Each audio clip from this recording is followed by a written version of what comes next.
मौलाना सैयद हसन रज़ा नक़वी। कोई भी इस्लामी मसला पूछने के लिए हमारे व्हाट्सएप नंबर पर राब्ता करें 031353055123। अस्सलामुअलैकुम। प्रोग्राम माह रमज़ान लेकर आपकी खिदमत में हाजिर हैं। आज हम बात करेंगे रोज़े के मकरूहात के बारे में। तो आइए चलते हैं हम अपने प्रोग्राम की तरफ और अर्ज़ करते हैं क़िबला मौलाना सैयद हसन रज़ा नक़वी साहब से कि वो हमें रोज़े के मकरूहात के बारे में बताएं।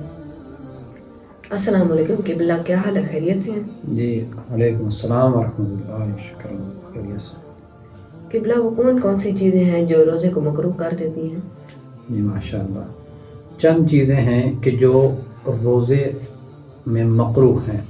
मसलन उसमें सबसे पहले जो है वो रोज़े को जो मकरूह करती है, फरमाया आँखों में दवा डालना, ठीक है, या सुरमा वगैरह लगाना मकरूहात में से है। उसकी खुशबू या उसका जायका हल्क तक भी पहुंच जाए तब भी कोई हर्ज नहीं, लेकिन यह है कि रोज़े को में मकरूहात में से है। इसी तरह खून देना, मसलन आम तौर पर ये सवाल किया जाता है, बाज़ लोग ये सवाल करते हैं कि क़िबला मैं रोज़े से हूँ तो आया क्या मैं खून दे सकता हूँ? हाँ जी, आप खून दे सकते हैं, लेकिन मकरूहात में से है। यानी हर वो काम कि जो जिसकी वजह से इंसान को कमज़ोरी हो तो वो मकरूहात में से है। इसी तरह नाक में दवा डालना, ये भी मकरूहात में से है। उसके बाद खुशबूदार जड़ी बूटियाँ या फूल वगैरह, मसलन जैसे गुलाब का फूल है, ठीक है, उसे सूंघना, ये भी मकरूहात में से है।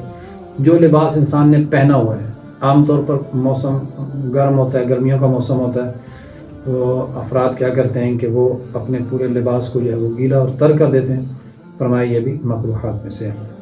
दांत निकलवाना या ऐसा कोई काम करना कि जिससे मुंह में खून आ जाए, ये भी मकरूहात में से है।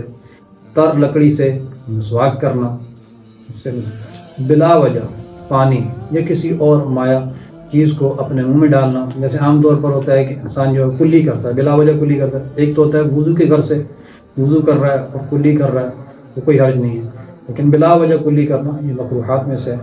और उसके बाद अशआर कहना, शेर व शायरी, तो ये भी मकरूहात में से है।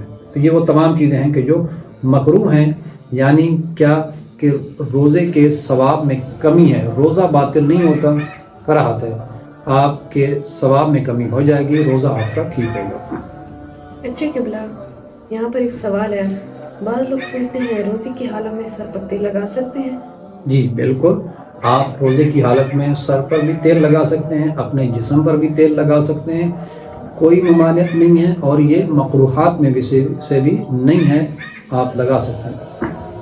अच्छा क़िबला, एक और सवाल है, इसी से मिलता जुलता है, रोज़े की हालत में सर पर मेहंदी लगा सकते हैं? जी बिल्कुल, ये भी एक सवाल आम तौर पर पूछा जाता है कि आया कि रोज़े की हालत में मेहंदी लगाना, जी आप लगा सकते हैं, सर पर भी लगा सकते हैं, हाथ पर भी लगा सकते हैं मेहंदी। और इसके अलावा आप खिसाब वगैरह या कलर वगैरह जो आम तौर पर दाढ़ी वगैरह पर किया जाता है या सर वगैरह पर, तो वो भी आप लगा सकते हैं, कोई हर्ज नहीं, और ये मकरूहात में से भी नहीं है।